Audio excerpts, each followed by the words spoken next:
Hello everybody, welcome to The Wonky Angle, where I talk about electronic music, both new and old. And today, it's time for Some Stuff I Missed, in which I go down some stuff I missed. Not all the stuff I missed, but some of it. You know, it's funny to think there was once a time where I didn't want to make album roundups like these at all, based on how fellow reviewers always seemed burnt out on them. But these have actually become like my favorite videos to make on this channel. They always do better than average views-wise, are surprisingly easy to put together, and I discover so much more music that I wouldn't have the time for otherwise. It's pretty much an all-around win-win. But yeah, anyway, here we go with yet another monstrously loaded roundup, my biggest yet quantity-wise, with 32 releases, nearly all from the past couple of months or so. Got a few more that had some back catalogs for me to go through, and some that I didn't bother with back catalogs, some recognizable names, and plenty of random obscure names picked out of Bandcamp feature articles and recommendations from commenters. A handful of less electronic-centric jazz crossovers as well, because I felt like covering more of those. As usual, my favorite and least favorite cuts will be in a pastebin document linked in the description. But we got a lot to go through, so let's start by doing something I haven't done in a while and highlight an artist I've covered in a Patreon text post already. From Star Garage, Arctic Alumni.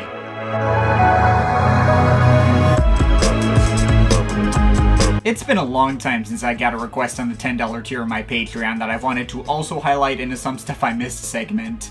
But this project did particularly stick out to me in a way most requests on that tier usually don't. It's a really nice little instrumental hip-hop plunderphonic sort of release with lots of smooth soul sample mashups and a few more abstract electronic or even mildly IDM-ish touches here and there. The artist was supposedly inspired by the likes of The Avalanches and 808 State, though it more often gave me like early Pretty Lights or maybe even J Dilla Donuts vibes. The project's only 18 minutes total over 8 tracks, but there's a decent amount of variety and plenty of cuts that left a surprisingly strong impact on me and some solid emotional resonance. If you want more specific thoughts, you can see the full text post I've linked in the description, but yeah, I've surprisingly ended up wanting to come back to this. It's kept growing on me. I definitely say it's worth checking out. 7.5 out of 10. Next up from Ott, Heads.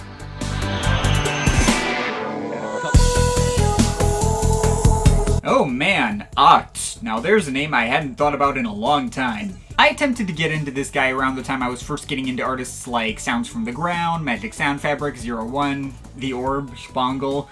His style sits very close to all those names in his well-textured and gorgeously produced mixes of dub chill out, especially the latter of those names as he got his start on Simon Postford's Twisted Records label and having mixed Hallucinogens in Dub compilation. With that said, Ott's music never stuck with me long-term in the same way all those other artists have. Sometime around 2013-2014, I listened to his 3 albums out at the time, thought they were cool, and never felt compelled to come back to them again.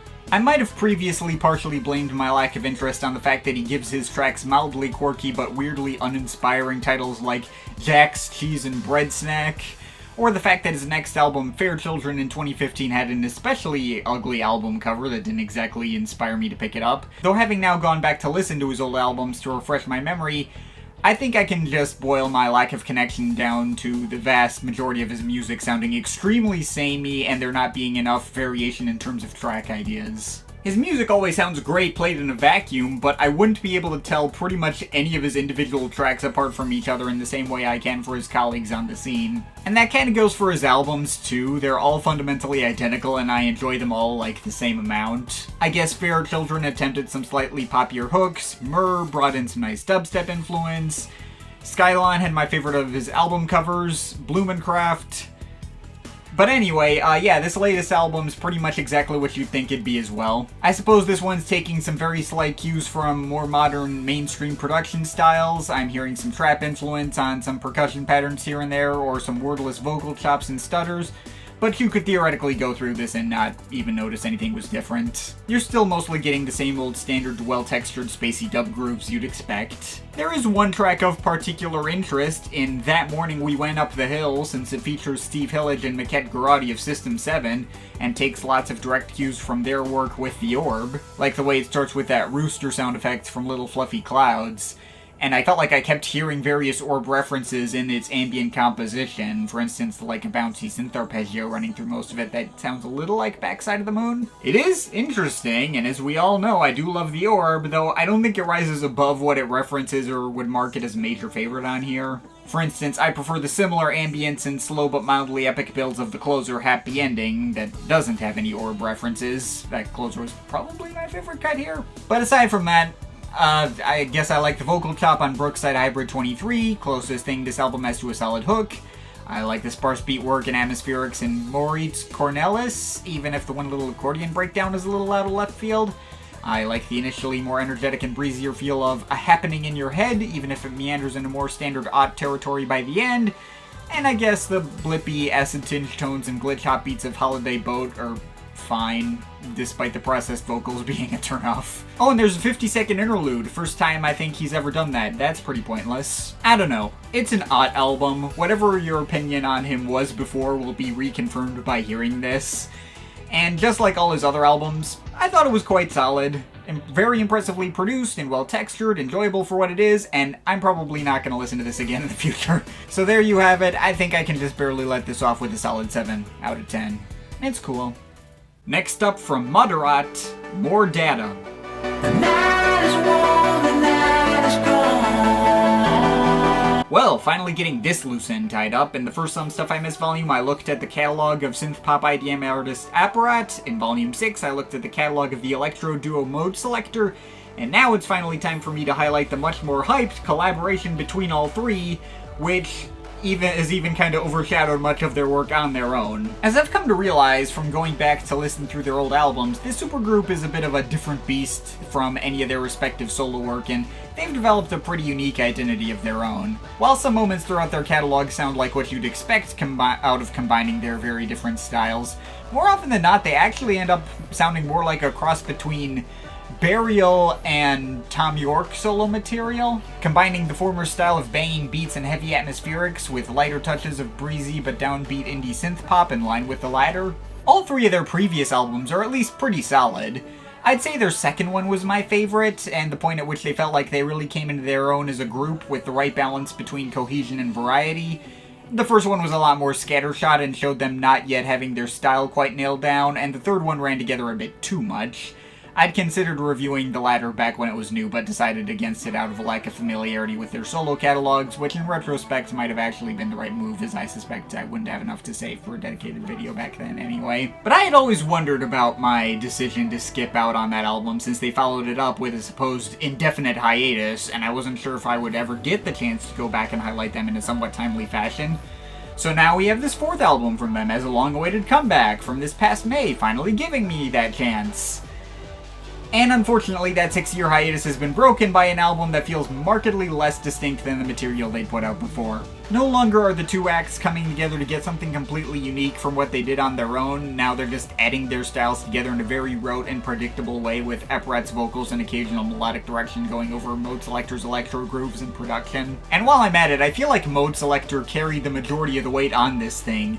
This feels like a moodier and less interesting take on the kind of stuff they were doing on their last album. They do manage to pull a couple of solid, more energetic dance grooves together, especially later on in the album with cuts like Neon Rats and Doom Hype.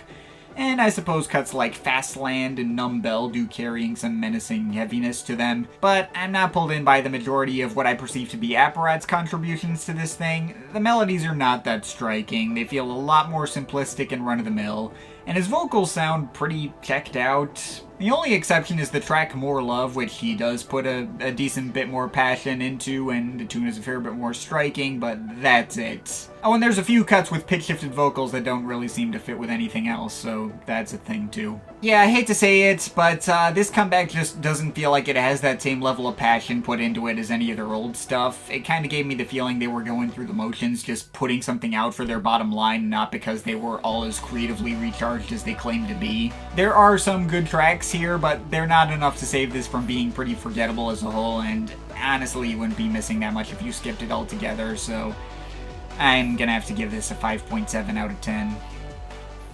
Next up from Noisia, Closer.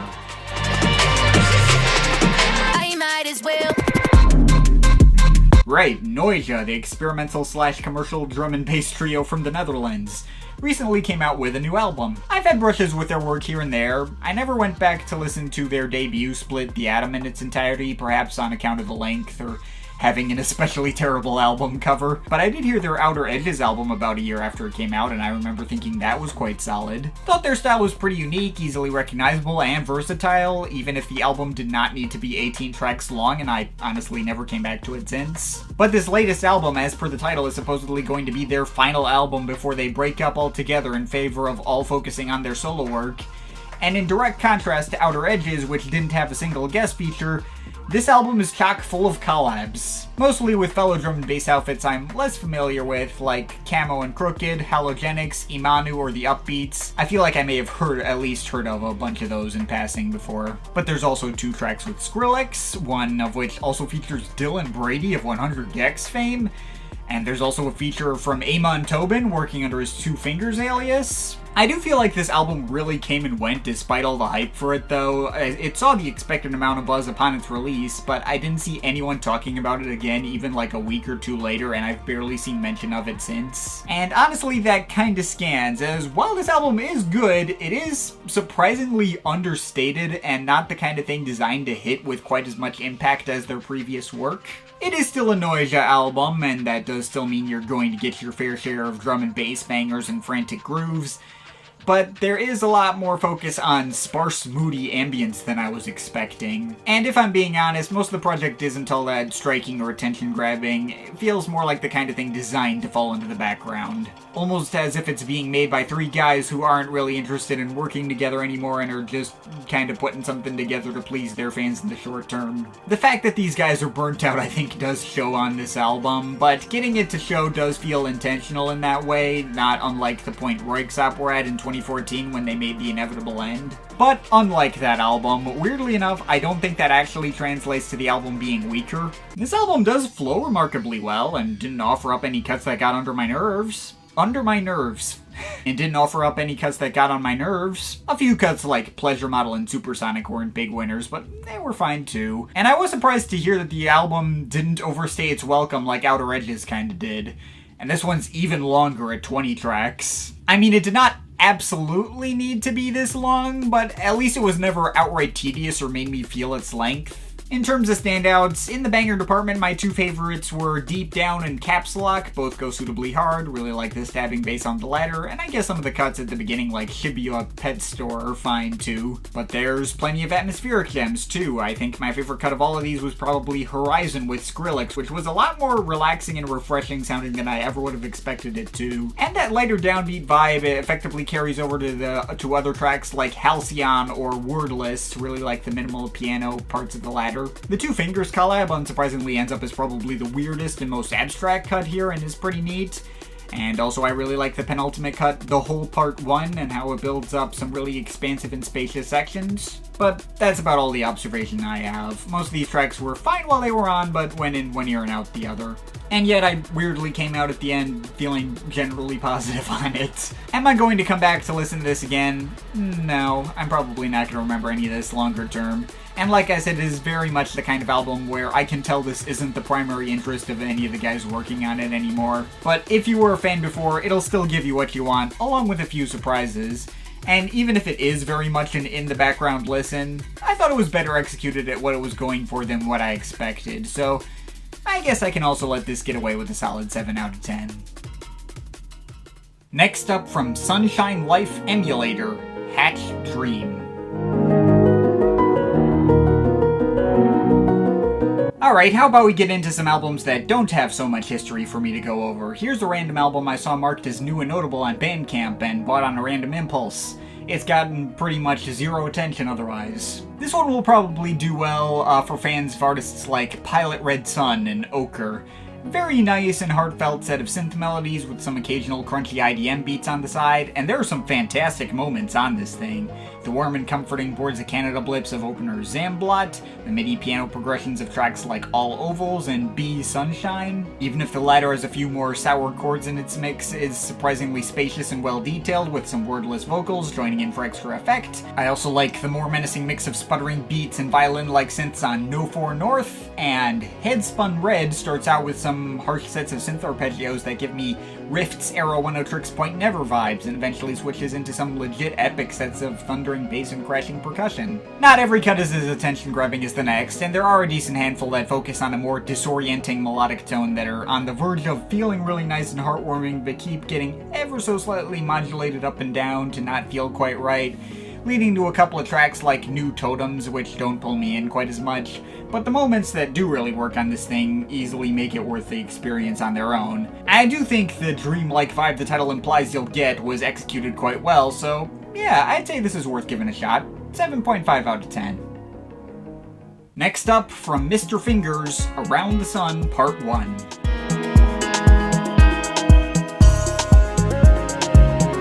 Oh yeah, and the great deep house pioneer Larry Heard came back with a new album this year. Didn't really get a ton of buzz, and obviously isn't trying to be the same expansive and very double-disc epic that his last album from 2018, Cerebral Hemispheres, was.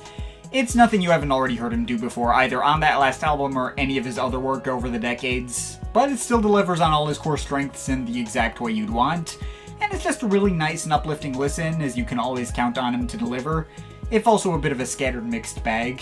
The first two tracks on this thing are excellent. The opener and title track is a fantastically breezy mix of light airy pads, melancholy synth solos, and pianos, going over island-y percussion, and a few harmonized vocal interjections from Heard saying the title. Perfectly sets that laid-back mood he can always pull off so well.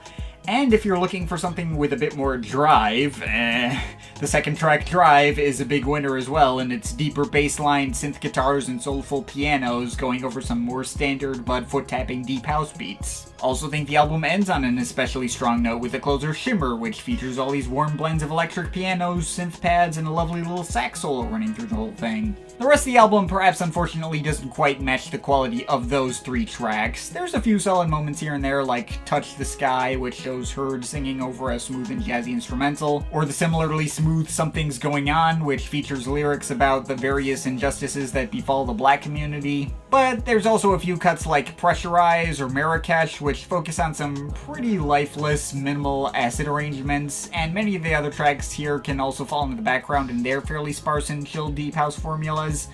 While they'll deliver on their laid-back grooves, they don't tend to be all that memorable either. So yeah, while I don't think I can mark this as an absolute must-listen and it didn't hit anywhere near on the same level as his last album did, if you've been a fan of Larry Heard in the past, there's still enough quality here for this to at least merit giving a shot, so yeah, I can give this a solid 7 out of 10.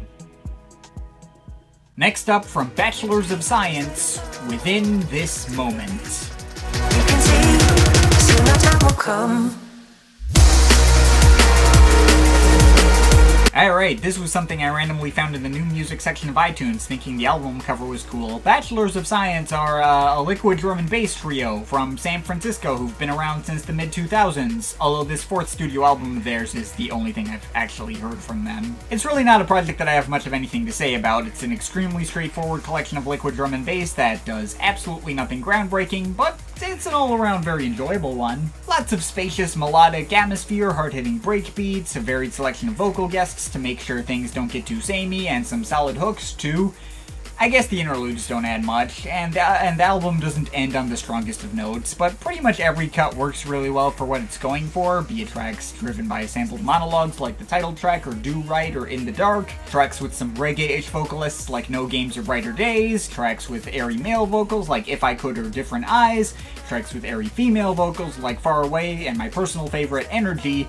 The latter is really cliched lyrics about spreading your wings and flying, but it doesn't matter because the tune is so good and the way it builds up and pays off is so kick-ass. Also there's Stomp, which has the sampled humming maybe gospel choruses, which are a nice touch. This album is nothing really to analyze, but it's all around a fun experience. If you enjoy this genre, I'd say it's worth giving a spin. I'll give it a 7.5 out of 10. Next up, from Stephen Mallinder, Tick Tick Tick.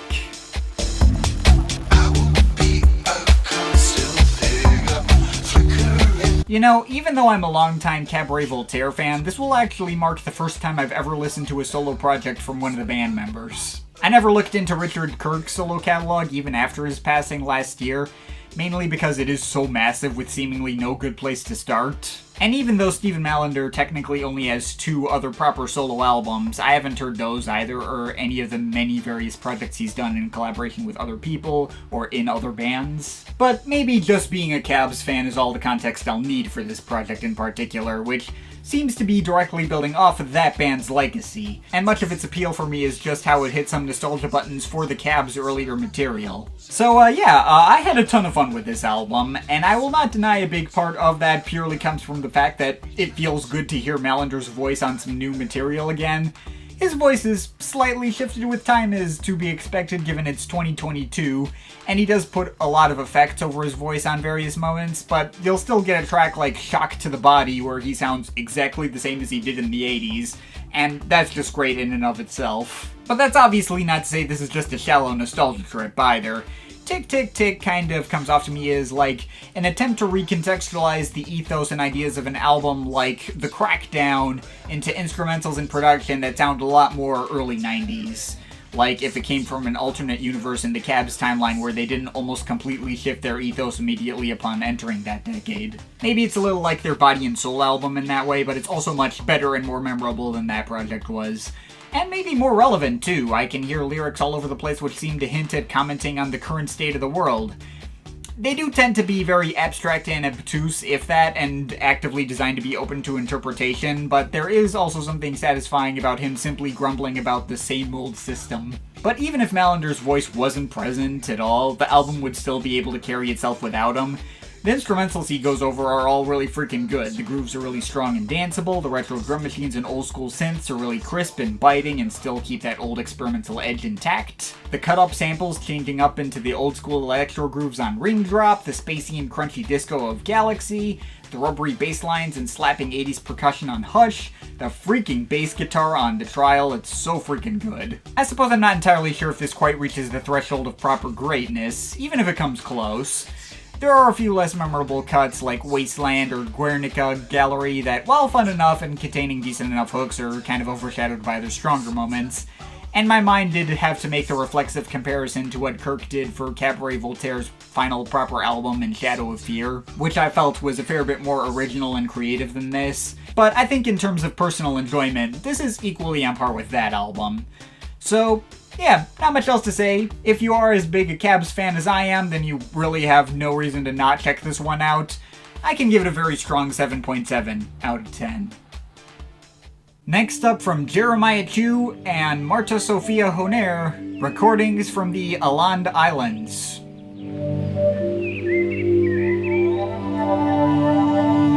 Here we have another project from 2 artists to which I have no prior familiarity with. I picked this project up because it got recommended to me offhand on Twitter.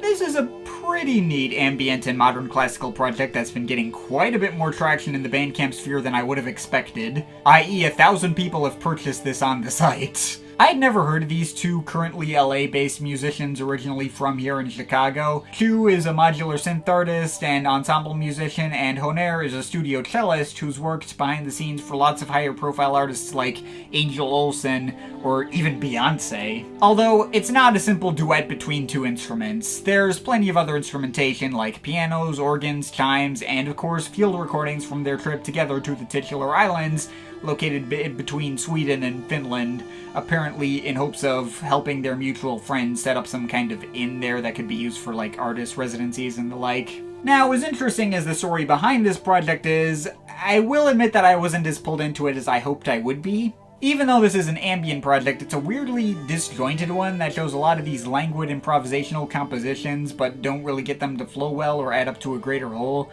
They feel like disconnected, well, islands apart from each other. Some of the field recordings feature the voices of the artists in question talking to each other as if cut out of Instagram posts, which is neat in concept, but in practice mainly just serves to make the album feel even more disjointed. Additionally, something does feel the slightest bit off about the production on the entire project. It all feels very cold and stiff in a way that's hard to articulate. though I suppose the coldness of it could fit for the climate of such a setting. And it often feels like the instruments themselves don't always quite blend together or complement each other as well as they could either.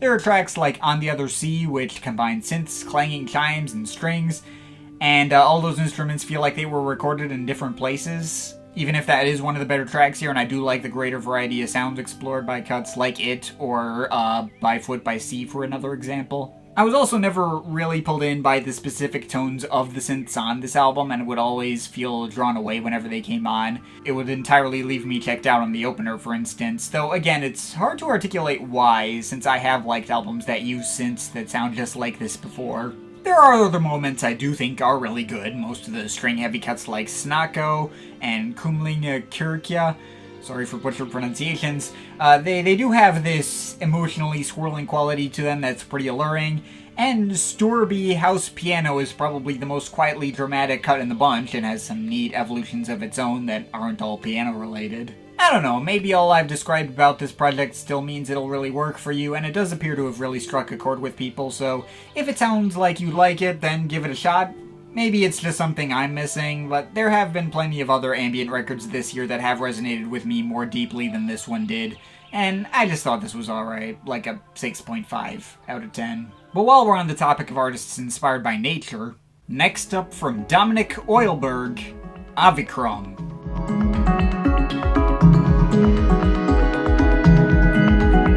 Dominik Eulberg is a German minimal techno artist who's released on Traumschallplatten and K7 Records, but also occasionally works as a park ranger and incorporates themes of nature into all his work.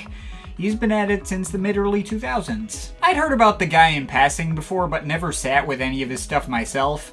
One of my commenters has been giving me a few pokes to check him out, and he did look particularly interesting when I looked into him more. So I decided this guy is the winner of the mini and brief segment sweepstakes for this volume, and I went back to listen to his previous 5 studio albums leading up to this latest one, which dropped this past March. So here's my quick thoughts on those. Pretty standard minimal techno project that goes much harder than you'd expect off the album cover. These grooves are really tight and driving, and all have solid bass lines as well. The melodies, while not particularly strong, are consistently present. It's not an album that particularly reminds me of being out in nature, save for a few scattered moments, but it is a lot of fun. Like the last album, but lighter and more delicate, a bit more varied, and a bit less consistent. The melodic moments are much stronger, but the last melodic cuts didn't leave as strong an impression. Like the last album, but every track is interspersed with interludes of field recordings of birds, featuring his own spoken narration in German. Solid, if a bit on the long-winded side, and that final cut where he cut up all the bird calls into a rhythmic experimental piece is the biggest highlight. This one, meanwhile, is much more widely varied, going for a lot more different blends of old-school IDM, ambient techno grooves, breakbeats, or downtempo arrangements made out of retro synths, going up next to his usual more straightforward techno work. His strongest and most striking work yet, probably my favorite project of his overall, and could probably mark as one of the better albums of 2011. And this one, his first after an 8-year gap, shows him doubling down on the melodic side of his sound explored on his last album, and ends up with something that gives me mild John Hopkins vibes, I guess. Very warm and heartfelt techno and downtempo, with more music boxes and bells than pianos, and very strong, emotionally resonant stuff, even if the album is markedly more long-winded and less varied than his last one. Which brings us to here, so yeah, I'd say I enjoyed all the work I've heard from Eulberg. His earlier work would have led me to put him in a similar category to an artist like John Tejada, very straightforward techno and nothing revolutionary for the genre, but very consistently well crafted, though he did appear to be branching out a fair bit more with his last 2 albums that put him closer to getting his music to match his heavily nature-themed presentation. And that brings us to his latest project, Avichrom, which seems him naming every track after a bird with different color plumage, because of course, and it sits very much in the same territory as his last album, Mannigfaltig. Perhaps unfortunately I don't think it's as strong as that last one. Every time I've attempted to put this thing on, it's kind of run together, but it certainly carried the same sort of appeal. Lots of warm melodies and chord progressions to pull at the heartstrings, being carried by plenty of different laid-back downtempo and techno grooves, and pretty much every track is equally enjoyable, be it the slower cuts like the opener Schwarzhausstaucher or Goldregenpfeifer, or the more up-tempo John Hopkins-y techno grooves of cuts like Purpurreicher and Braunkelchen. Other highlights include the light and breezy Blaumeise and the bell-flecked Grünfink. I think the latter is my favorite cut here. And there's also 2 longer cuts right near the end in Rotmilan and Grauspect that are particular highlights as well, like how the former focuses on mostly sparse piano arrangements and pays off into a buzzing electro groove at the end. And the latter is this much bubblier progression that's oddly funereal and mysterious sounding. On the closer Silber Move, mixing more ambient and electro mixes with perhaps a slightly jarring transition, but still working quite well. There are cuts I'm not as big on, mostly out of just a lack of memorability, like the standard retro synth grooves of Gelbsputter, which stuck out as a highlight at first and I kept forgetting was a thing. And I suppose I'm not huge on the fuzzier electro-tinged chords of Weissdorf. But these tracks are still good too. Really, this album's biggest crime is falling a bit too much on the samey side, but it's still one that delivers on all the warm and welcoming territory it's promised, and will make you feel nice listening to it. I'm glad I spent as much time with this guy's work as I have, and even if he has 2 or 3 other albums I'd probably say are stronger than this latest one, I'd still mark Avichrom as another solid entrant into his catalog, worth giving a shot if you're curious. This gets a strong 7.3 out of 10 for me. Next up from Matmos, Regards/Ukłony dla Bogusław Schaeffer. I am not Polish, in case you couldn't tell.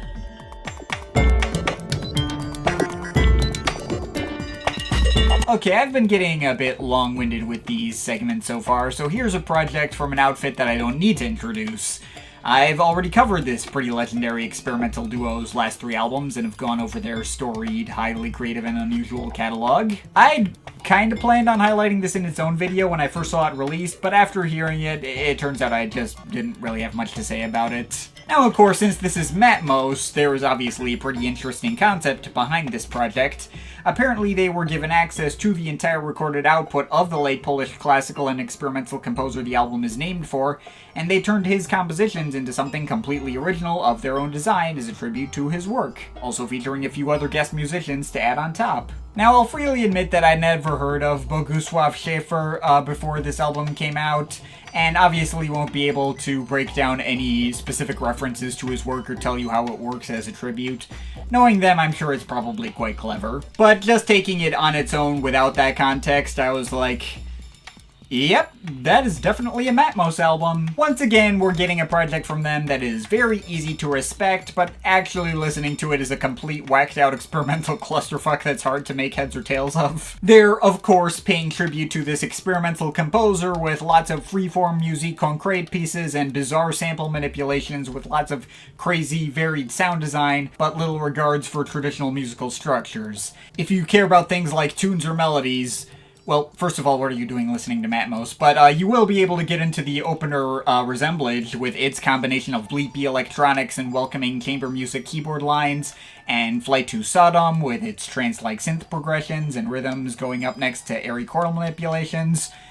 And that'll be about it. The rest gets a little Revolution number 9. Well, okay, there's usually at least some rhythmic structure tying it all together. It's not like this stuff is being thrown together without any rhyme or reason. But it can often feel that way as you hear everything from dissonant harp plucking to varied experimental synth work to chopped up classical brass sections to typewriters and pouring water and ASMR-like vocal manipulations and Polish spoken word and everything in between. And sure, it's all undoubtedly interesting and keeps your attention, but much like many a Matmos album in the past, it's not really the kind of thing that speaks to me on a visceral level beyond the novelty of how weird and unique it is, and I'm probably not going to come back to it. Still probably worth checking out if you are a longtime fan and are used to their usual MO, but I don't think it stands among their strongest work either.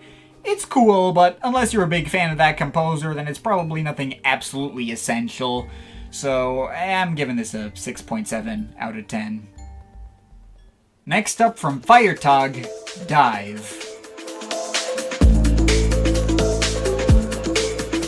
Right, here's our usual not real music recommendation. A pretty neat little offbeat house and breakbeat record from an artist I'd never heard of before with lots of really solid danceable grooves. And more variety than I would have expected, too. The album does get off to a weird start with the intro cut, Living in Slow, a kind of odd experimental downtempo cut with all these James Blake-esque vocals that, while cool for what it is, feels a little out of place, and like the most non-indicative opener you could have gone with.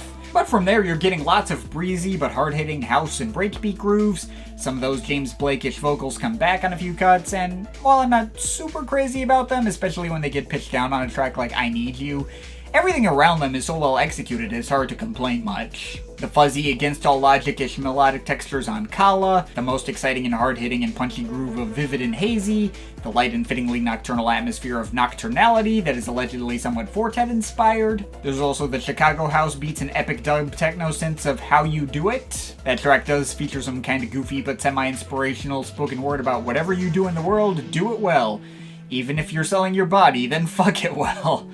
Okay, I probably would mark that as a bigger favorite if the spoken word wasn't there, but it's still a solid cut. The album also ends in two more down-tempo moments. There's the slightly more mid-tempo Descent, which has some kind of lounge-ish samples, but also some really thick and thunderous bass rumbles.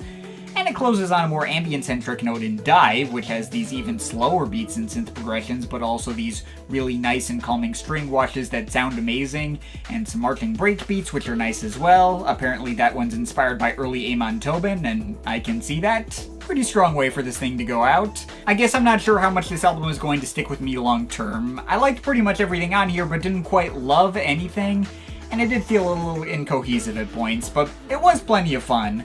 And the entire thing's only about a half hour too, so it's not like a big commitment either. I guess at the end of the day, while it's not like an album of the year contender for me, I can definitely recommend giving this a shot. I'll give it a strong 7.5 out of 10. Next up from Shawn Lee and Misha Panfilov, Space and Tempo.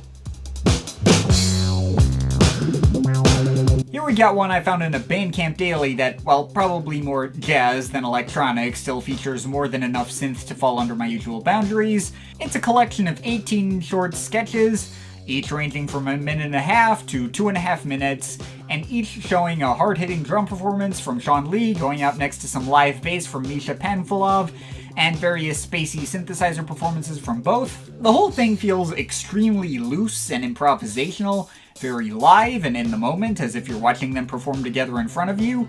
Much of these pieces feel like random jam sessions or unfinished ideas and tend not to stick out apart from each other. Aside from moments like this text-to-speech voice from some kid's toy identifying a square on Florian, or the synth-flecked surf rock on the closer Separated at Surf, or just the waterphone on Waterphone Home. The latter is probably my favorite in the bunch, since it just carries a different kind of weirder energy to it than anything else here.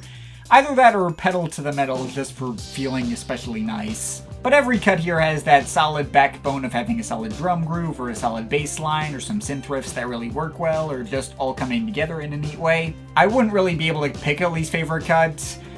Maybe Glamorous Life came close because the wobbling synth bass in the beginning was pretty unpleasant, but that track got a lot freakier and more exciting the more it went on, so I don't know. I mean, I wasn't riveted by this all the way through, and I don't know if it's a keeper, but it's definitely one of the more interesting finds of this roundup, and I definitely say it's worth at least one listen if all this has interested you as well.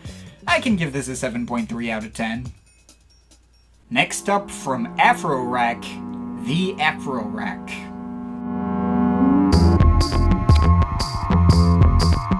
Here we got another random Bandcamp daily rec for a modular synth artist from Uganda. Real name Brian Bamanya, credited with having built Africa's first DIY modular synthesizer. Literally, he bought the electronic components himself and slowly taught himself to put them together with no prior experience, out of necessity thanks to already built synth modules being way too rare and expensive to easily acquire, let alone in Africa. Eventually resulting in him having an entire wall of his own self-made synths, with which he made this album, hoping to combine the long-standing traditions of acid house and modular synth music from artists like Klaus Schultz and Popol Vuh, with the more rhythmic traditions of East African music. That's one heck of a backstory, and this project has already seen quite a bit of traction in the Bandcamp sphere as a result.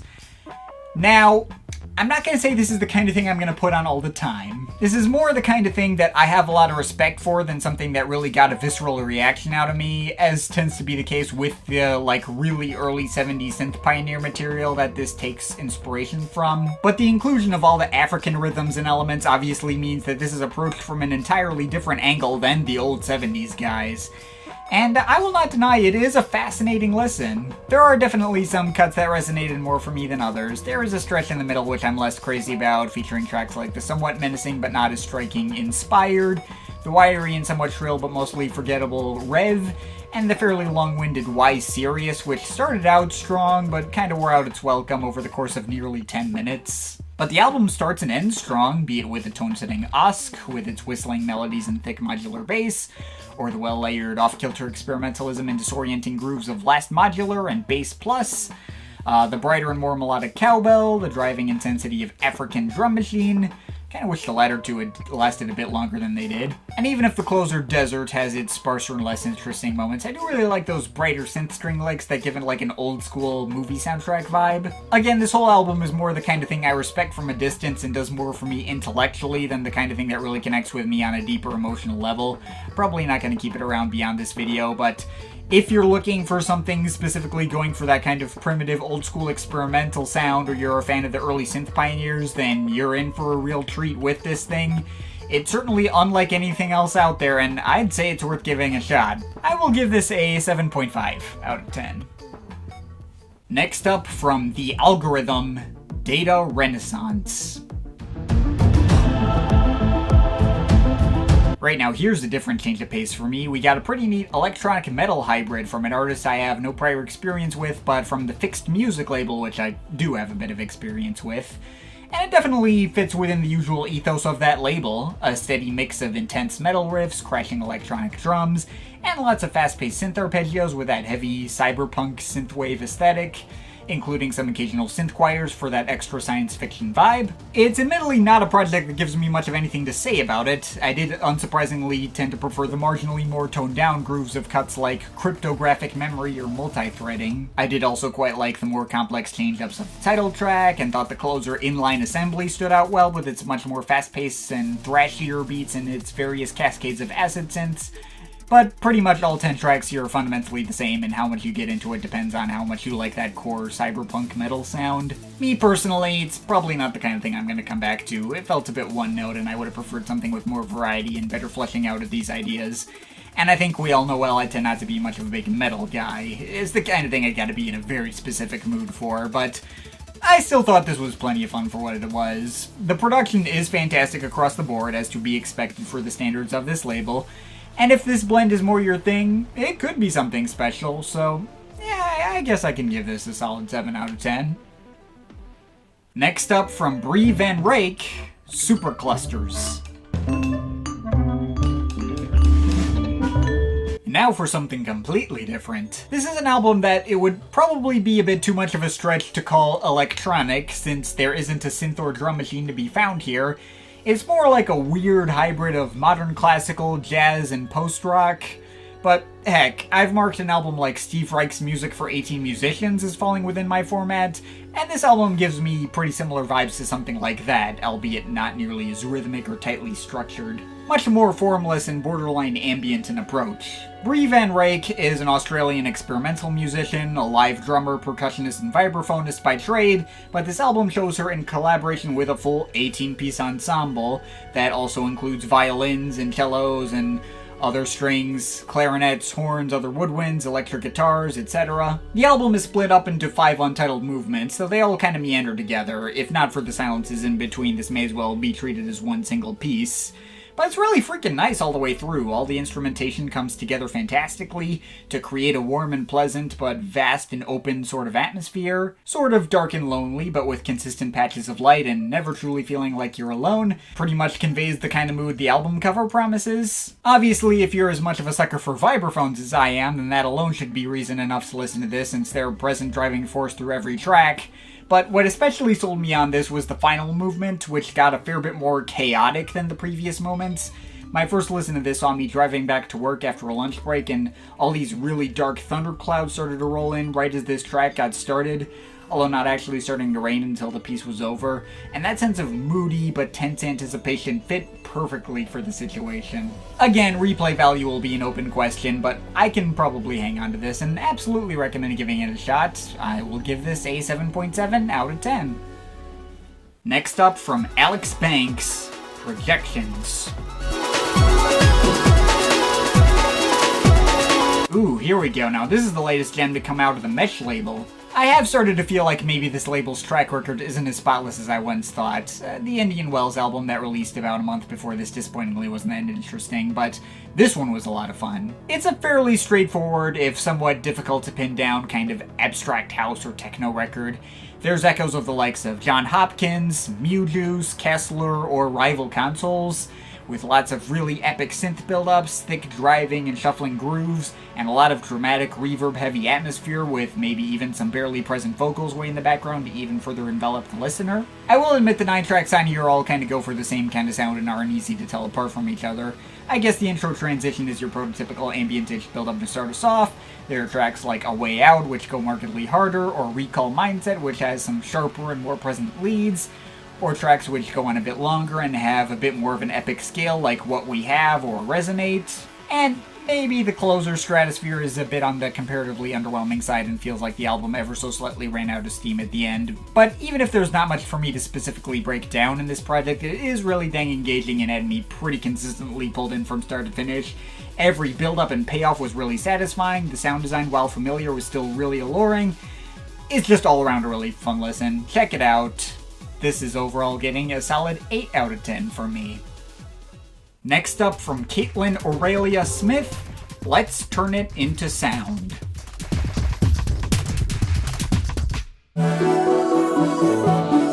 I'll freely admit to not having heard of Kaitlyn Aurelia Smith before this project came out and not having listened to any of her previous albums.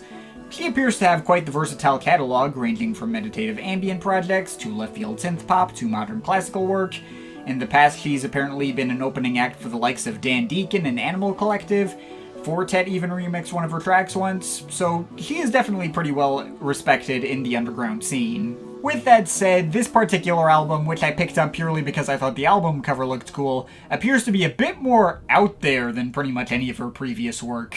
She's seen fit to create a ridiculously strange and off-the-wall collection of experimental compositions that sound like what might happen if Anna Meredith tried to make one of Trix Point Never's R+7. The sounds she explores don't tend to be off-putting in and of themselves.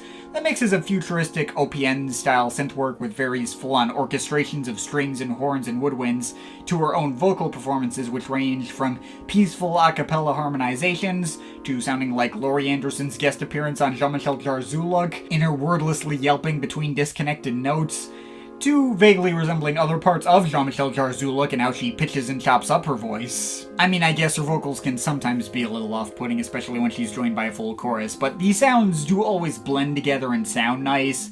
For every bizarre off-the-wall moment, there's a much more straightforward ambient or orchestral passage, but it's really more of the open-ended lack of structure that can end up much more disorienting than any of the sounds themselves.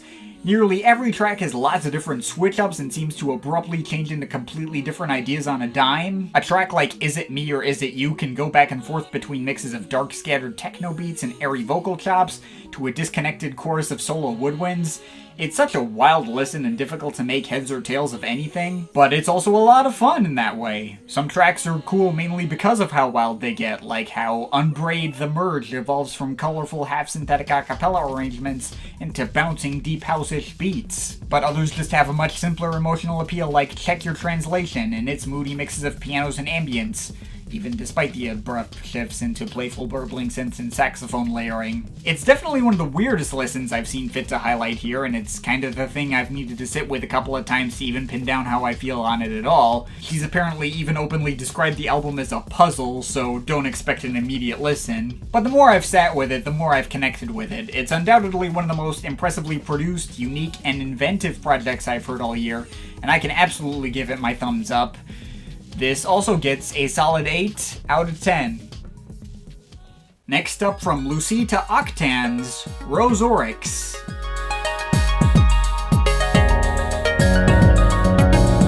Next up, we got a random project that I picked up, I think after finding it from CFAX Acid Crew retweeting it. Looked mildly interesting. Lucita Octans is the alias for Melissa Spears, an IDM producer who is also one half of the electro duo Biochip. And this debut full-length solo effort from her is a pretty standard but enjoyably playful collection of old-school 90s IDM and ambient techno, Detroit-style techno, acid, and electro styles with some solid abstract synth melodies and retro drum machine grooves. Pretty decently well varied too, a scattered mix of occasional more chill moments like the first two tracks, Rylan and Curious Crystals, with straightforward acid bangers like Wunscht or Robbie, and a couple of particularly odd and disorienting moments like Quanterlude or Royal Fizbin, which can admittedly be a bit dissonant and off-putting for my taste, but certainly add to that playful flavor. Other favorites include the wacky leads of Sis 26, the banging heaviness of Slow Mutations, the brighter and more tuneful cuts like Guilan Nights and Pocket Fred, and the twinkling textures of the closer Ziatika. There may be absolutely nothing here I haven't heard before plenty of times from plenty of different artists throughout history and especially out of the early 90s, but it certainly works well for what it's going for, and it'll get the job done if you need your playful retro acid fix. Nothing life-changing, but solid stuff. I'll give it a 7.3 out of 10. Next up from Konrad Pretzel, Adventures into Somethingness.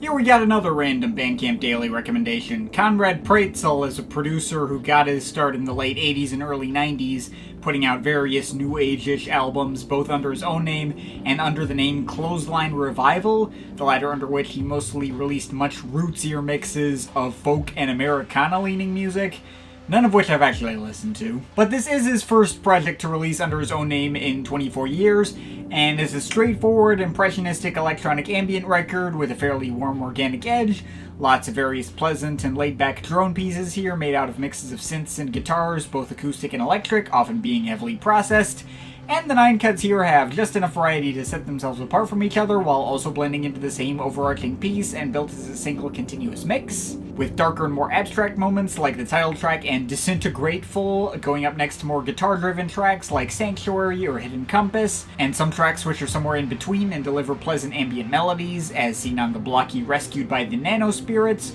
or the light and bubbly Absence of Nothing, and there's even one track with a washed-out beat underscoring the mix in Blue Poppies. Again, nothing that'll change your life, kinda reminds me of that Nashville ambient ensemble record I covered in a roundup last year, but if you're in the mood for some warm and organic ambient material, this is an all-around very solid and well-crafted little collection of it.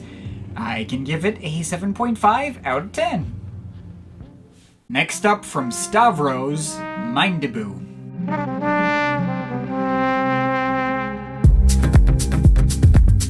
Next Bandcamp Daily Rec, we got a 4-piece downtempo outfit from Belgium, noted for their combination of synthetic deep house grooves with more organic jazz instrumentation. They've been around since 2011, but only released their full-length debut album here this year. I was excited to add another solid electronic jazz crossover to this lineup, although I wasn't as crazy about this as I hoped I would be. Certainly there is a lot to like about it, a solid mix of deep house grooves that are decently driving and alluring with various different blends of horns and pianos going on top to really give it that nice jazzy feel. Kinda reminds me of some of the stuff Mr. Fingers did in the first half of his Cerebral Hemispheres album. This should be right up my alley, but the thing about this album is that it is a massive downer. It is an extremely muted and downbeat kind of project, and every cut feels weirdly lifeless and brooding. Every performer sounds miserable and tired and out of it, and that leads to a listening experience that can effortlessly bring down my mood as well. Granted, an album as depressing as this can certainly have its place. Not all music needs to make you feel good, and I'm all for a nice brood once in a while. And this thing does absolutely have its moments. The heavy and driving horn-driven grooves of Winter Green, the spacier and stomping house mini-epics of In Mindaboo and Andre, the former making very good use of its 8-minute length with its varied trumpet solos, the weirder flares and change-ups of cuts like Paradise Carnival and Off Planet. The latter had this off-kilter intro I didn't like, but grew into one of the more intense and heavy and tangible grooves in the bunch. Oh, and there's a nice melancholy solo guitar piece to close things out in Lee's. All very nice stuff, but this album is also over an hour long, and it can be a bit of a slog to get through, as cuts like 1621 and High Life just start to fall in the background and become a mildly unpleasant jazzy deep house drone. And there's also 2 tracks with very deep-voiced spoken word at the end, which certainly made me feel as out of it as that voice sounded. The album does feel a bit padded out for its own good and tends to drag in many points. I mean, I will have to give this project credit for those moments that did stick the landing and deliver on that kind of subtle but organic charm. If this all sounds interesting to you and you're in the mood for some depressing jazzy house, then give it a shot. It's cool for what it is, but I kinda doubt I'll be coming back to this. Also, the Feiertag album approached some similar sounds in a more interesting and spirit-lifting way, so I would probably recommend that more. This, I'm overall feeling a 6.5 out of 10 on it. Next up from Code 9, Escapology. So this will mark my first time listening to a project from Code 9, best known as the founder and owner of the Hyperdub label. He doesn't release full albums of his own very often. This is only his fourth since he got started in the early 2000s, and his first one since 2015. And this is also apparently some kind of soundtrack tie-in with some greater so-called sonic fiction work called Astrodarian. I don't know. I obviously won't be able to tell you how indicative this will be of Code 9's greater body of work. I suspect this might not necessarily be the best place to start when getting into him, but well, this is definitely an interesting project completely removed from context anyway, if another one of the weirdest projects I'll be highlighting in this roundup.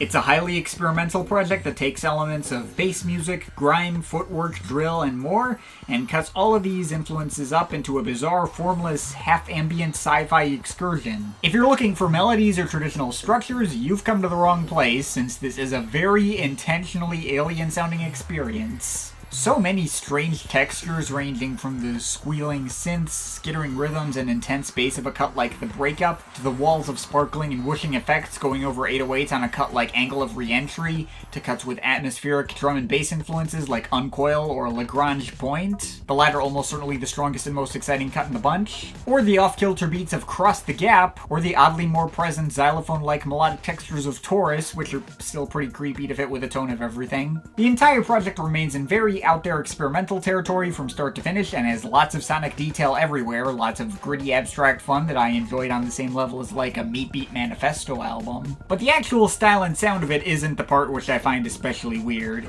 No, the weird part was the structure of the album as a complete whole, which promises 15 tracks, but more than half of those are interludes. So many of these cuts copy motifs and sound design elements directly from each other and repeat the ideas of whatever track came before it, and only about 6 of these tracks feel like they're fleshed out enough to stand on their own.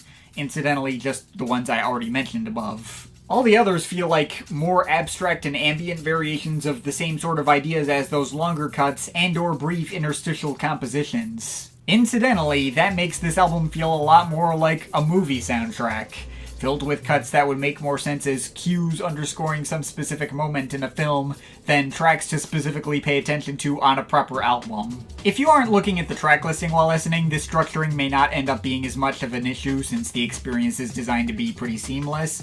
And the album is pretty dang short, at a little over a half hour. Escapology, as sort of advertised, does only feel like part of a greater whole that may or may not cross into other mediums, and that does make it a weird one to recommend, but if I do have to take it as an out-of-context standalone work anyway, I did still get a decent amount of enjoyment out of it regardless, and can obviously respect its craft. If you're in the mood for some weird alien shit, Code 9 will absolutely deliver that in spades, and I can give this a solid 7 out of 10. Next up from Tourist, Inside Out.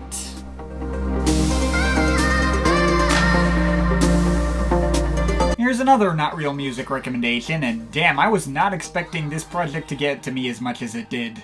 I've not heard any of the previous 3 studio albums from this British producer, but this is an extremely breezy and blissful house record that packed way more of an emotional punch than I was anticipating. Sonically, it's like the lighter and more positive flip side to that Alex Banks project I mentioned earlier in this roundup. Lots of the same textures in its blocky, trance-influenced synth melodies and banging deep house beats and break beats, but in contrast to that album's dark and cinematic and epic tone, the melodies here are so much sweeter and happier and more pleasant as to evoke dreams of flying. There's also lots of airy vocal samples being worked into the mix as well, which give a slight wayward-ish feel to everything. The opening 3-track stretch of this thing is nothing short of stunning. The breezy Speakin' Symphony, which perfectly pulls you into the overarching tone of the project, the lush but hard-hitting vocal chops of Your Love, and then the more synth-driven cascades and pitched-up sampled wailing of Avalanche. the latter of which especially got to me thanks to its heartfelt chord progression, really starting to hit on those deeper emotional levels and honestly kind of blew me away. The rest of the album may not quite match the heights of those first 3 tracks. There's cuts like With You, Lark, and We Thought You Were Sleeping that, while maintaining the breezy and uplifting tone of the project and still being nice, didn't connect as deeply with me. Gave me mild commercial Kygo-ish tropical house vibes sometimes.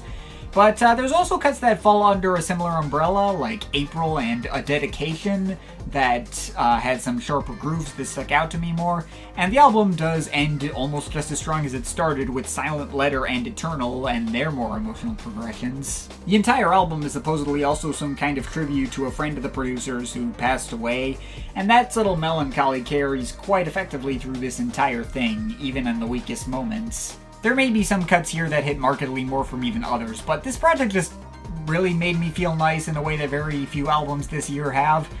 Can definitely co-sign it just as much as Ryan has. I am overall feeling a solid 8 out of 10 on this. Next up from Helena Cell, Music for Counterflows.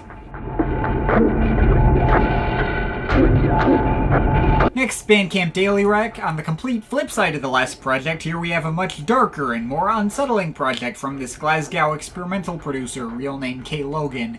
She's been at it for a few years and has seen a decent amount of acclaim and a small cult following, though I'd never heard of her previously. And after I bought the album, the owner of the label she released this on emailed me back to say thank you, which was nice. So yeah, this album is a single hour-long track, very freeform and possibly improvisational, evolving through various different sounds that all have a very cold and foreboding quality to them, and lots of lo-fi distortion effects to make everything feel fuzzier as if your own vision is being rendered in 240p quality, although all being aligned to a regular pulse, which, while very slow in plotting, is well-defined. Textures vary from ghostly plinking vibraphone-like melodies to Boards of Canada-esque synths to sounds that resemble clanking machinery or flowing water to stiff ambient pads to various creepy squelching and squealing effects that make you feel like you're trekking through some kind of sewer or catacomb, or some kind of ill-defined middle ground between any of those sounds, regularly continuing to introduce new ideas or warp the ones it already has. And even if there are a few points that get tiring and I was pretty checked out by the last 7 minutes or so, it did a pretty solid job of keeping my attention over the course of that hour.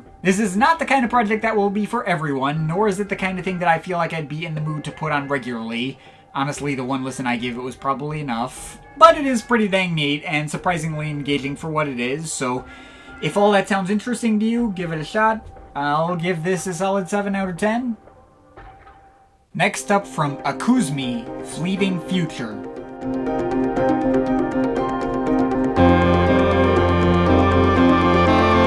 One more jazz crossover from a Bandcamp Daily Rec, possibly the one I've covered here that would be the most of a stretch to actually call electronic.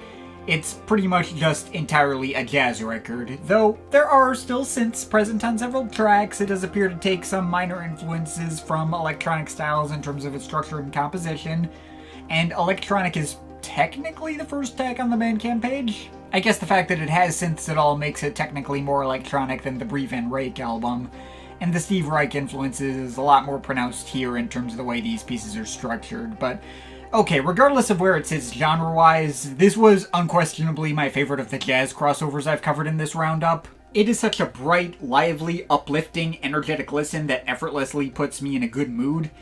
All these tracks have so many cheery little staccato horn and saxophone notes playing over each other with similarly bright and pointillistic piano and synth performances, also featuring lots of influences from Indonesian gamelan music, with lots of the clanging gong instrumentation from that style playing through every track.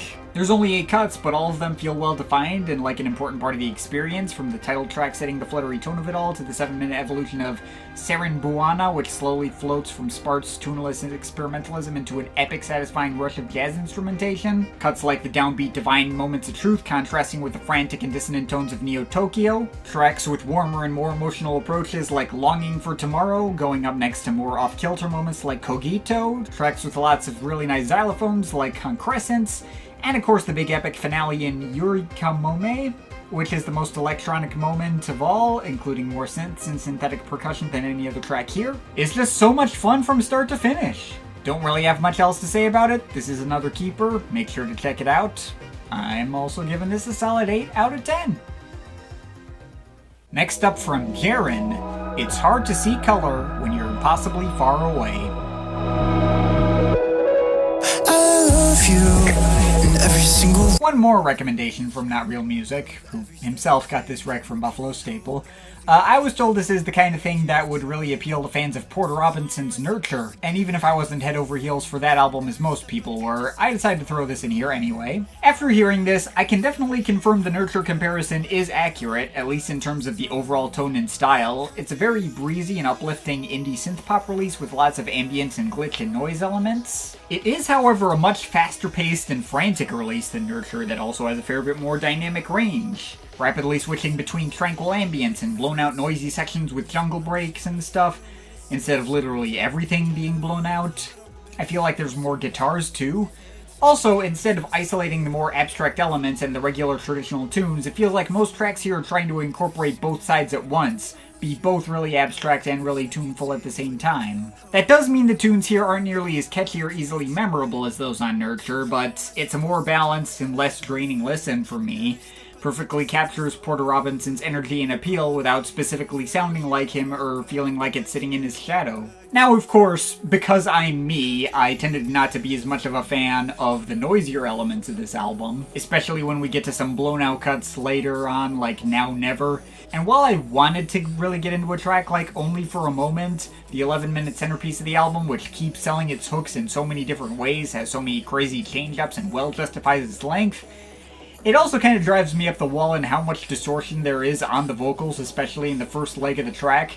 The sheer jumps up and down in volume got to be so extreme to the point of jump scaring me. But the melodies throughout this project are fantastic. Cuts like When Everything Is Grey or Love in Every Single Way have great tunes that are really easy to get into. And Jaren's vocals throughout the album are really solid and sell the emotion well. And of course I particularly like the more abstract and all over the place cuts that add in more of those breakcore elements like Death Spirit or 743 Ether, or the spacey drum and bass atmospherics of a cut like I Can Be Myself With You. So I guess all of this adds up to this album falling in line with Nurture in terms of my actual personal enjoyment as well, which is to say, I think it's really good, even if I don't personally love it or see myself keeping it around longer term. It may not be an absolute masterpiece to me, mostly thanks to my own personal taste, but I can easily see it being a masterpiece to somebody, and I'm sure plenty of my viewers will be able to get a lot more out of this than I did, so make sure to check it out. I will give this a 7.5 out of 10. Next up from Axel Boman, Lose/Quest for Fire. Axel Boman is a deep house producer from Sweden. Technically, this is not my first brush with his work, as a long time ago I reviewed the album he did in collaboration with John Talabot as Talaboman back when that was new. I remember thinking it was an album that existed and correctly predicting that I wasn't really going to remember it longer term. I haven't heard either of the two solo albums he put out before this one in full, but this double album he put out earlier this year got a decent amount of buzz, so I figured, well, why not? I'll give this a shot. And this pair of downbeat deep house albums turned out to be cool, I guess. Both halves do have their moments, and honestly, the fact that it is split into two separate releases on streaming services does make things more interesting, even if the two albums are fundamentally similar enough to be packaged together, like they are on Bandcamp, and for me to just rate them as if they were one project. There's pretty much no rhyme or reason to the sequencing anyway, especially when it comes to the first half, Loose. On one hand, you do get some highlights in this half, like the spacey Nowhere Good with Bella Boo, which has more progression than most tracks here, or the atmospheric tech house of Edgware Road, the lively half-Latin groove of Atra, featuring some excellent sax solos from Christian Harburg, and the old-timey movie soundtrack Warmth of Grape and its sample chops are quite nice as well. Though on the other hand, the album starts with two of its weakest and least memorable tracks in the forgettable background filler of Acid Distortion, and the more generic chill grooves and sleepy African vocals of Buka featuring Kamo Halo. There's a cut with a trudgier plotting beat in Grona Dalen, and the disc ends in the weirdly corny Hold On, a cut that may feature vocals from Boman himself, delivering such blank-voiced wisdom as, "When the going gets tough, it sucks." Deep. Oh, and I guess Outsailing is a decent glitchy tune to it, that one's fine. Loose is massively scattershot on its own, though Quest for Fire is a decent bit stronger and more cohesive, if also a little more long-winded. There are some clunkers on this half too. In fact, Cacti is plural is probably the worst cut in the entire package, in its mix of breezy pads and acid synth progressions which are bizarrely in different keys that openly clash with each other, but the rest is at least fine. Some alright cuts, like 1-2 with its echoing voice samples saying 3. Get it? The pleasant, almost tropical feeling deep house of Ostende, the weird non-indicative finale Le Lèvres Rouge, with its slower dub beats and echoing acid synths. Cool track, but makes very little sense as a closer. Oh, and there's also the kind of two-parter Roman Plumbing, which starts out all ambient with more saxophone and ends up in some darker, almost jungle-inflected breakbeatish territory. Both halves are alright, but you also got some tracks with some fun, livelier sample manipulations like Stone Age Jazz and Regret Lasagna that feel like they have more life and energy put into them than the majority of tracks here, and are pretty easily mood-brightening, even if the latter takes a while to pay off into its cheery disco groove and spends quite a while on its bass-heavy intro. Jeremy Irons goes harder than any other track in the package with its much faster-paced beats and whooshing wind effects, and the opener of this half, Sotto Passaggio, is unquestionably the strongest cut out of them all. A breezy disco cut that actually has some really satisfying build-ups and payoffs, and this really cool section that glitches up the core sample and then finally pays off when the sample comes back in this really nice drop. Hell yeah, that was nice. But yeah, overall, these two albums are alright. They both have their ups and downs, and I suppose I'd be lying if I said I didn't get a decent amount of entertainment breaking the whole experience down. Even if I were to take the project as one big 83-minute experience, I do feel like it was well varied enough to never outright wear out on me. This could have been way more tedious to listen than it actually turned out to be.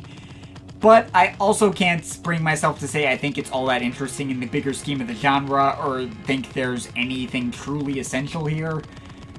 Mr. Finger Cerebral Hemispheres This Ain't. Wasn't expecting to reference that particular album so much this video. There is the potential for a solid, pleasant, and breezy house project if you just take your 9 favorite tracks. But even if I did that, the resulting album would only be pretty solid and not incredible or anything, and it's pretty clear to me that you didn't absolutely need all 18 tracks to be here, so yeah, it's not bad, but I don't see myself coming back to it. 6.5 out of 10. Next up from Posthuman, Requiem for a Rave.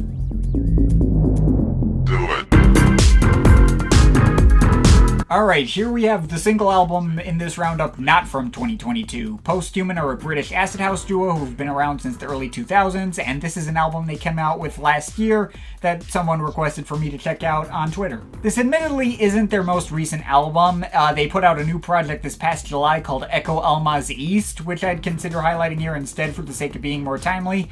And that album was pretty solid as well, worth giving a spin if you're looking for something a lot more ambient-centric. But after hearing both, I decided that this one was markedly better and more worth highlighting. So basically, this entire project is one giant tribute to old-school 90s rave styles, going through all sorts of different styles from that era, from house to acid to techno to jungle and breakbeat to drum and bass to anything in between. And they just keep delivering banger after banger. Not to say I don't have my issues, the album has had the tendency to fall in the background a bit, and I'm not crazy about the various pirate radio themed interludes, even if I understand why they're there. And there are some cuts that hit more than others. Some like Hate, Ultra Real, or Frontalic are fun and hard-hitting for what they are, but aren't among my favorites. The album probably ran on a bit too long for its own good at just over an hour. But despite my various misgivings with it, I cannot deny that when this thing hits, it really does hit, and there are more hits than misses. The stabbing synths and banging breakbeats of RMX, the thumping bass lines of To The Place, the epic build-ups and slowdowns of Proof and Fade, the crazy jungle workouts of Tunnel and MCRD, the light and breezy borderline ambient finisher Take Me Back, or the epic melodic rushes of Rushing High. The latter may take a while to really get going, but once it does, damn, it is so good, possibly the best track in the bunch. This is not going to mark as like a retrospective year endless contender, and I'm not sure if I'm going to be coming back to this much in the future, but Posthuman did definitely deliver lots of old school goodness, and if you're a fan of these 90s rave styles, then you'll definitely find plenty to like all over this thing. Give it a shot. 7.5 out of 10.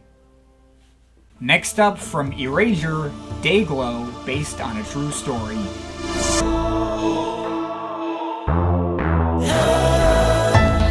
I'll admit that when I heard this project was supposedly going to be a recontextualization of material that didn't make the cut for Erasure's previous album, The Neon, I almost skipped over it entirely. The Neon was a fine album, but one of the least essential efforts from these synthpop legends, and I wouldn't be able to recall anything about it aside from the fact that it was an Erasure album. But my interest in this follow-up was piqued a lot more after it came out, and I saw people talking about how it was so much more experimental than most of their other albums, and even that it was primarily instrumental, and I was like, okay, I gotta hear this. And I'm glad I did. This is a very refreshing change of pace for them. If you're a longtime fan and are worried at the prospect of an all-instrumental album from these guys, you want to hear some Andy Bell in these too, don't worry, his voice is still present on every track. It's just that a lot of them don't show him actually singing any particular words. He's sometimes a background texture and sometimes is getting his voice all chopped up and glitched.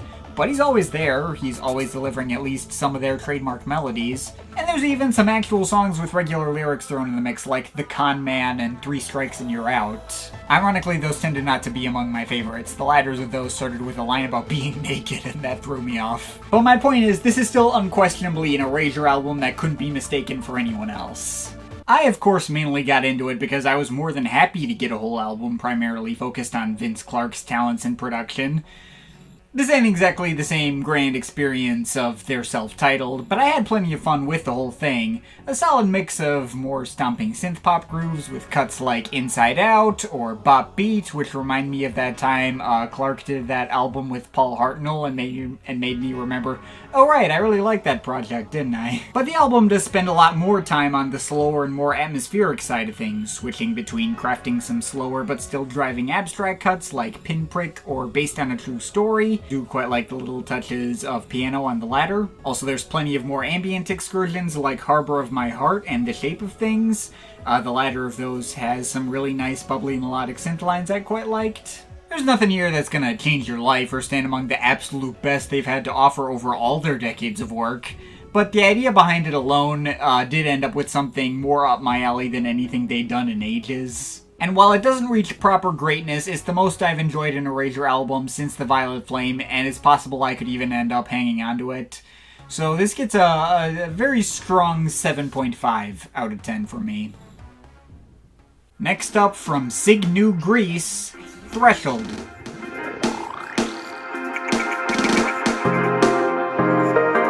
Alright, and here's the last of the random Bandcamp daily recommendations. Sig Nu Gris, real name Erin Hyde, is an experimental producer from Australia. She's been putting EPs out for a couple of years, but this is her debut full-length album. Once again, I'd never heard of her previously and pretty much just threw this in on the promise of the cool-looking album cover. This has been a theme for this video, but goddamn, I'm glad I did. This may very well be the best project I've covered in this entire roundup. This was really creative, unique, well-varied, well-paced, well-produced. I barely have anything to complain about here. The entire album feels like you're going on a journey from very breezy and uplifting territory and proceeding to completely descend into madness. It starts out in really light and dreamy ambient drum and bass territory with cuts like Amphibia Blip Iladril, Space Aelin 100, and Chanced Overarch. Lots of fantastic melodic textures and gorgeous atmosphere, and it feels like each one of these tracks gets a bit weirder and more off-kilter the further you go along. There's a nice delicate interlude in Soft is Strong, which gives me mild Boards of Canada vibes, and again really keeps up that dreamlike feel. But from there, the album takes a much darker and more disorienting turn as we get a lot more cuts that are a lot more hard-hitting, dissonant, grittier, and creepier. Cuts like Hardcore Mega Expansion 7 or 4/40/40/40. Feels like the sound design goes off the deep end but still leads to lots of impressive bangers. The album's last stretch doesn't feel like it gets more off the chain than that, more just delivering more ambient-centric cuts that are markedly darker, more freeform and experimental than where we started, as if we're seeing the aftermath of all the chaos that previously ensued. Cuts like the abstract roaring of Phenotypic Flam, or the more mysterious liquid excursions of Space Aelin 300, perhaps with a light piano piece and mine aerated in between for that slight moment of respite. And the album doesn't end on a happy or even optimistic note either, with Nah Apprehensive. It returns to some burbling synth melodies, but still a lot more menacing in minor key than the opening stretch. I will admit this does make for a somewhat anticlimax closer that itself feels like it stops abruptly and leaves me on a bit of a confused and less than satisfied note, but that admittedly isn't as bothersome as it could be, since there's just been so many different cool ideas throughout this album, and they all feel like they flow so naturally and feel like they form a coherent arc, and the sound design is top-notch all the way through, manages to be pretty easy on the ears even at its harshest moments, but never sounding quite like anything else out there. I don't know what else to say. This project is really dang impressive. Can definitely hang on to it, even has a pretty decent chance of ending up on the year-end list somewhere. I would absolutely recommend giving it a shot, and I'm overall feeling an 8.3 out of 10. Next up, from JB Dunkel, Carbon.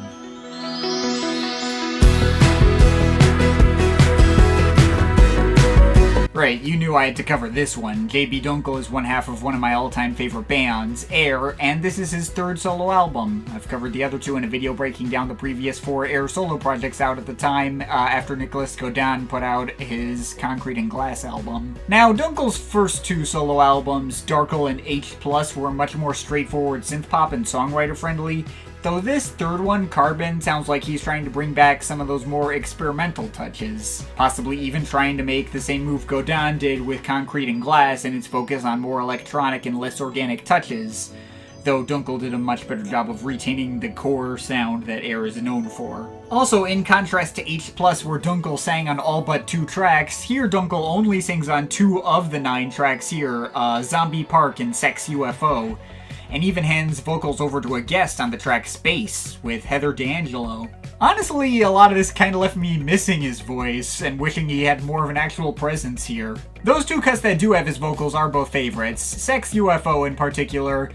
That track may as well be a parody of an Air track in concept, but it's still giving me all the same tingles that Air tracks do, and Dunkel's usual breathy performance is one of my favorite parts of the album. And I guess I can excuse Dunkel's lyrics being a little on the corny side since I've heard him do worse. I'm not crazy about Space, though that's not because of the guest vocalist. She does fine, and even kinda sounds like Dunkel a bit in some parts, but I didn't care for like the 60s clavinet keyboards on that one, they got a little bit too overbearing. But yeah, everything else is instrumental, and there are a couple of weirder ideas behind these cuts too, like all the cascades of sparse analog synths on Opener Spark, or the much more fast-paced and dark but breezy groove of lead single Corporate Sunset.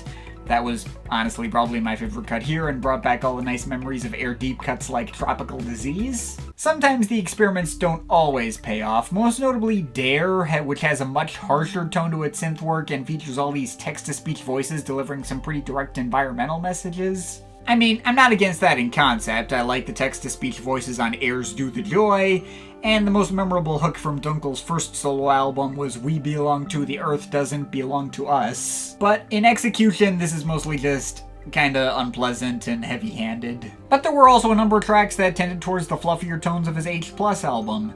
This album has several different tracks which kinda remind me of his old instrumental Quartz and deliver that same fluffy and spacey laid-back energy. See the rubbery guitars and vibraphones of Shogun, the fluttering arpeggios and warm soundtrack melodies of closer Naturalist Principia Musica, and my other biggest favorite cut, Crystal Mind, which features all these cascading kalimbas, bells, and flutes, and eventually paying off into a standard Air-style mix of light drums, acoustic guitars, and those thick bass lines. Hell yes, exactly what I came for. So yeah, overall Carbon is a good album. I do think I enjoyed H+ a tiny bit more. Even if this album has more variety than that one, might have gotten a bit more creative, I think that one might have had higher high points and more of them.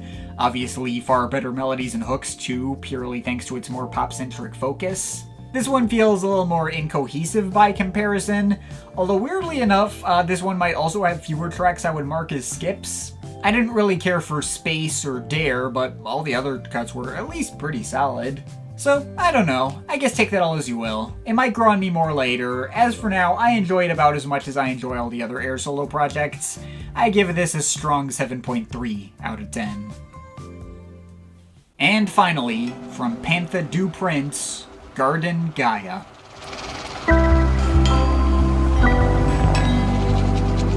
And now we're finishing up this roundup with this fairly last-minute edition. I've been meaning to catch myself up on the work of Pantha Du Prince ever since reviewing his 2007 album This Bliss for a Patreon request, and thinking that project was really damn solid. One of the better minimal house projects I'd heard in quite a while. And once I saw this newest album was a thing, previewed through its fairly scant track listing and felt like it might be better suited to a shorter segment like this rather than a full-on video, I thought, what the heck, this would make for a good grand finale to this roundup. So anyway, I first made sure to catch myself up on his previous albums leading up to this 7th one here, and here's my quick thoughts on those. Damn, I already really liked This Bliss, but I think this was actually a fair bit better. This is a minimal house project I've seen labeled as goth house, has some darker and more sinister edges to complement the still present warm emotiveness and tight grooves. All these tracks feel really striking and unique, and all convey this odd, harsh, but alluring coldness to them in different ways that can either be rough and hard-hitting or lighter and more melodic. It's just all around great stuff. Already reviewed this, but it is a turn for the much more simplistic and stripped back, less edgy and more delicate and pretty. Pretty much entirely stand by what I said about it before. As far as no-nonsense minimal house goes, it's still really damn solid for what it is, and Saturn Strobe is still the easy highlight. Pretty much a repeat of the last album, but with even more present, warmer, organic melodies. 5-track album he did in collaboration with a Norwegian 5-piece bell and percussion ensemble, basically ends up as a more symphonic-like take on the sounds of his last album, furthering the more melodic and organic direction of his last 2 albums, and even featuring a few indie-like vocal features and cuts where he sings himself. Also less memorable and running together more. And of course, given his progression thus far, it was only natural that he'd end up at this point making a full-on modern classical project with ambient overtones, working with not just the bell ensemble he utilized on Elements of Light, but also more strings and varied percussion and even full-on choirs. It has a bit of a slow start, but it's probably the strongest album he's put out since this Bliss. So that finally brings us to here.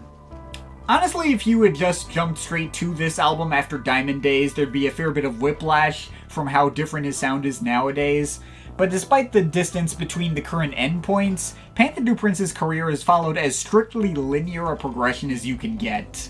Each album has felt like a very slight evolution of the one that came before, and thus we have this latest thing here, which follows in the footsteps of Conference of Trees and its light and breezy electroacoustic textures and warm and uplifting melodic flares, even lighter and more uplifting than anything he's done to date. Now, at first, it sounds like we might be getting the densest and most well-textured sound design for any of his albums yet. The first 3 tracks are nothing short of stunning in their mix of pianos, chimes, guitars, his usual electronic beats and synth bass, everything aided by field recordings to give it all that extra naturalistic flair. Open Day is a warm and enveloping opener that, true to its title, feels like going outside on a sunny day and being surrounded by nature, leading into the suitably crystalline textures of Crystal Volcano. As always, I'm a sucker for vibraphones and xylophones, and that track delivers lots of that. And then leading into the even more open and sprawling and peaceful Start a New Life, which feels like it has more variety and instrumentation than any other track I've heard from him to date. With that said, I do feel like the album does get a lot more scattershot after that point. While I do enjoy all the other tracks to some extent, they do feel a lot more disconnected from each other. There's 2 tracks where he contributes his own vocals again, both remixed by his colleague Bendik HK. There's a bouncy, almost trip-hop-ish cut in Blume, which is mostly forgettable, and a much more driving house cut in Heaven Is Where You Are, where his voice ended up reminding me a lot of the more understated performances of Carl Hyde from Underworld. Beyond that, there's 2 more tracks which add in some more well-textured percussion workouts in the livelier Mother Drum and the more sluggish and laid-back Alles Fühlt. And there's 2 more synth-driven cuts that sound like they'd fit more at home on his earlier albums. Liquid Lights, in spite of its somewhat cliched inverted 4-chords progression, reminds me of a cut that could have made it onto this Bliss in all its bright and twinkling synth grooves.